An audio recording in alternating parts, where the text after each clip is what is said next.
Hello and welcome to your video to learn all about sustain pedals for digital or electronic pianos. If you have one of these, then first of all, your sound with your pedal is already going to be more forgiving than it would be on an acoustic piano.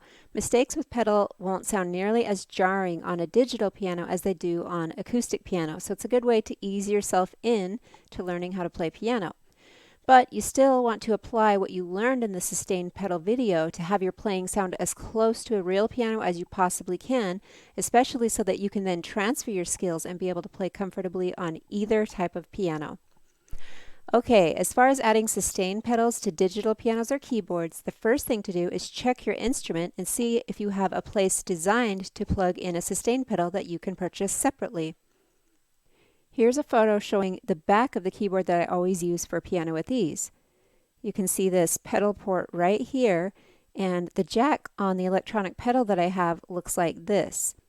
On a much cheaper keyboard that I own, it has the same size port and it says sustain right above it. So hopefully you'll be able to discover something on your keyboard that's either labeled pedal or sustain. The next question is, what kind of pedal should you get? Not all pedals are created equal, but the higher quality they are and the closer they are in look and feel to a real piano pedal, then the easier it might be for you to transition your pedal skills from a digital to an acoustic piano if you ever wanted to be able to play on both. However, if money is an object, then you might need to get a starter pedal, and we'll look at some differences in pedals shortly. The first thing to do after you find out that you can plug in a pedal to your keyboard is to Google what kind of pedal is recommended for your particular model. There are pedals out there that say they are universal. However, I had a student who bought one which didn't end up working on her Yamaha digital piano. When she returned it, she was told that she needed a specific Yamaha pedal. Whereas I had another student with a Yamaha digital piano who bought a universal pedal and it worked perfect for her. I have a Roland digital piano and my universal pedal is working great for me. So especially if you can order from a place that offers free returns, then you could certainly try a pedal risk-free to make sure it works for you. Next, what type of pedals are out there? First of all, these are the cheap end pedals that if you can avoid, then don't even bother getting one of these, but sometimes, like I said, you might need a starter pedal. You can see these look plastic. They kind of look like a sewing machine pedal. They're usually square, and they don't have much room to press the pedal down. They don't have much space to have that blip on your foot like you saw on the previous video. So when I was getting these pictures of these square pedals, some of them were only around $11 or $12 US. So I don't know what you'll get for that money. So obviously, if you can get a pedal that looks and feels, that's the most important part of that sentence, and feels like a real acoustic piano, then you'll have a much better experience. And I say that it should feel like one because this one also was 12 or 13 bucks, but it looks like a real piano. But this pedal down here is the one I have, the On Stage brand, and it was around $30.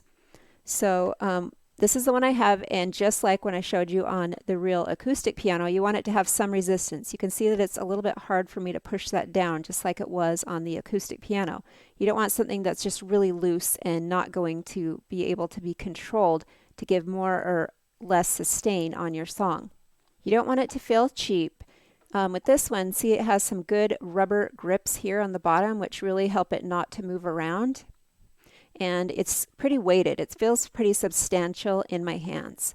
A lot of these pedals also have a polarity switch on the bottom, and this is important because when I first got this pedal, I was so excited I just plugged it right into my piano, and I immediately thought something was wrong because no matter what, every single note was sustained on my piano. So it was switched to the other side, which I didn't realize at the time, and look what happens when I play. It sounds like everything, it has the sustain pedal pushed down. So no matter what, it's sustained. Some people might like that for sometimes, but when you switch it back to the other side, then you can see that it only sustains when I press it, like.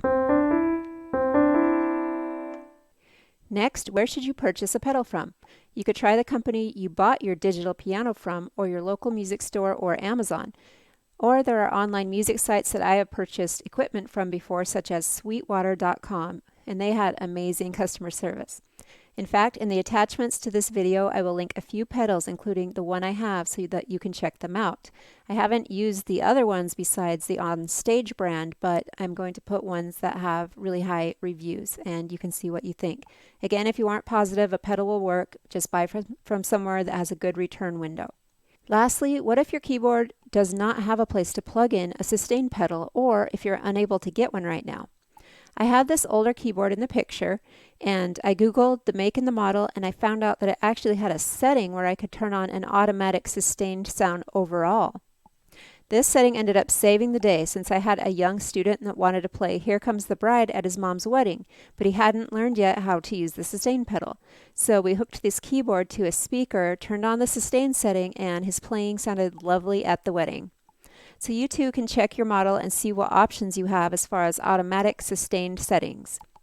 All right, after what you've seen, if you don't have a sustain pedal, I hope you're able to put in a plan to get one soon, or even to get an upgraded instrument. Thanks for watching.